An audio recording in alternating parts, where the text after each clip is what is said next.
അസ്സലാമലൈക്കും. നമ്മളിന്ന് ബീഫ് കറി ഉണ്ടാക്കാം കേട്ടോ.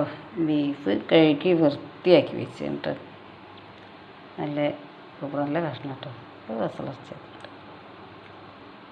വലിയ കഷ്ണം കഴുകി വൃത്തിയാക്കി വെച്ചിട്ടോ. ഇതിലേക്കുള്ള കറിയാട്ടോ. സവാള, ഇഞ്ചി, വെളുത്തുള്ളി, ചെറിയ ഉള്ളി കേട്ടോ. ഇഞ്ചി, വെളുത്തുള്ളി, ചെറുള്ളിയൊക്കെ എടുത്തുവെച്ച് നന്നാക്കി കഷ്ണങ്ങളാക്കട്ടെ കേട്ടോ. അങ്ങനെ നമ്മൾ ഒക്കെ അരിഞ്ഞ് റെഡിയാക്കി വെച്ചിട്ടോ. ഇത് വെളുത്തുള്ളി, ഇഞ്ചി ചതക്കട്ടെ. ഇറച്ചിക്കുള്ള പെരുംജീരകം നമ്മൾ ചേർക്കാം.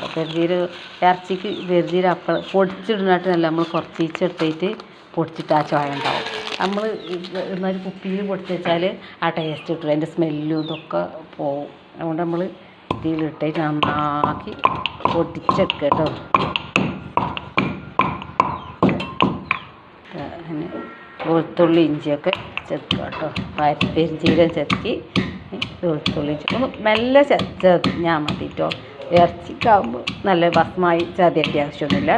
പതുക്കെ ഈ മധുരങ്ങൾ ആണ്ടിൻ്റെ ഇറച്ചി ചേർക്കണ പോലത്തെ ഈ 2 ഏലക്കായും കൂടി ചതച്ച് ഇതിക്കിടണം. അപ്പോൾ ഏലക്കായും പട്ടയും പാടെ ചതക്കല്, പിന്നെ ഗരം മസാല ഒക്കെ ആയിട്ട് ഇട്ടാൽ നല്ല ടേസ്റ്റാണ്. ഗരം മസാല ഇടാം കേട്ടോ. കുക്കറൊക്കെ ഇറച്ചിട്ട് പിന്നെ സവാള, പെരുംജീരകം, തക്കാളി, പച്ചമുളകൊക്കെ ചേർത്ത് കിട്ടും. ഇഞ്ചി, വെളുത്തുള്ളി ചേർത്ത് അതൊക്കെ ഇടാം. പിന്നെ സവാള ഇട്ടെ. ചെറുള്ളി സാധാരണ ഇട്ടില്ല, ചെറുള്ളി കുറവാണ്. കറിയാണ് വെക്കുന്നത്. അപ്പം നമ്മൾ ആണ്ടിൻ്റെ കറിയൊക്കെ വെക്കൂലേ, അങ്ങനെ വെച്ച് വെക്കാൻ വിചാരിച്ചാണ്. അപ്പം നമ്മൾ ഇഞ്ചി, വെളുത്തുള്ളിയൊക്കെ ചതച്ചിട്ട് ഇനി അതിലേക്ക് മല്ലിപ്പൊടി, മുളക് പൊടി, മഞ്ഞൾപ്പൊടി ഒക്കെ ഇട്ടോ. അതിന് മല്ലിപ്പൊടി ഇട്ട് മുളക് പൊടി ഇട്ട് നമ്മൾ വീഡിയോ എടുത്തിട്ട് ഇതിന് പ്രശ്നമില്ല. നല്ല മഞ്ഞൾപ്പൊടി ഇട്ടിട്ടോ. ഉപ്പിട കേട്ടോ. ഉപ്പ് കറിവേപ്പില ഇട്ടതാണ്. കറിവേപ്പില ഇട്ടില്ല, കറിവേപ്പില ഇട്ട് ഉലുവടാണ്. ഉലുവട്ടില്ല, ഇറച്ചിക്ക് ഉലുവട്ടാണ് ടേസ്റ്റ്. പെട്ടെന്ന് വേവുന്നുണ്ടെങ്കിൽ അത് കഴിച്ച് എടുത്തിട്ട് 1 സ്പൂൺ ഉലുവ കേട്ടോ. ഉലുവട്ടാലുള്ള ടേസ്റ്റ്, ഇറച്ചിക്കുള്ള ടേസ്റ്റിന് ഉലുവയാണ്. അത് നന്നാക്കി കുഴക്കുക. ഇത് അതാ നല്ല സ്മെല്ല്. നമ്മൾ ഇപ്പം ആണ്ടിൻ്റെ ഇറച്ചിൻ്റെ നല്ല സ്മെല്ലൊക്കെ വരും കിട്ടുന്നത്. വെള്ളമൊക്കെ ഇട്ടിട്ട് അല്ലേ, നല്ല സ്മെല്ലുണ്ട്. ഇത് കുറച്ച് ഗരം മസാല ഒക്കെ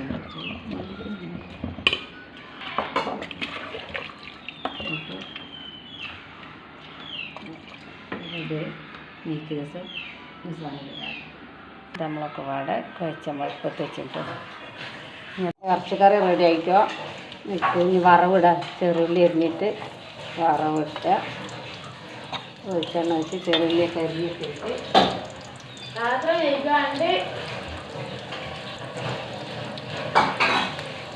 ഇറച്ചിക്കറി ഇടാം. കുറച്ച് നല്ല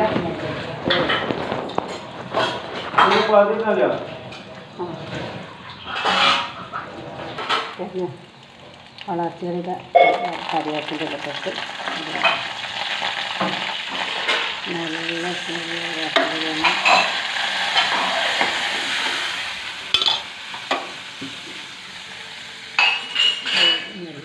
നമ്മൾ ആണ്ടിൻ്റെ ഇറച്ചി നടക്കുന്നുണ്ട് കേട്ടോ. ആഗ്രഹങ്ങൾ ആണ്ടിൻ്റെ ഇറച്ചി നമ്മൾ ഇറച്ചി കറി.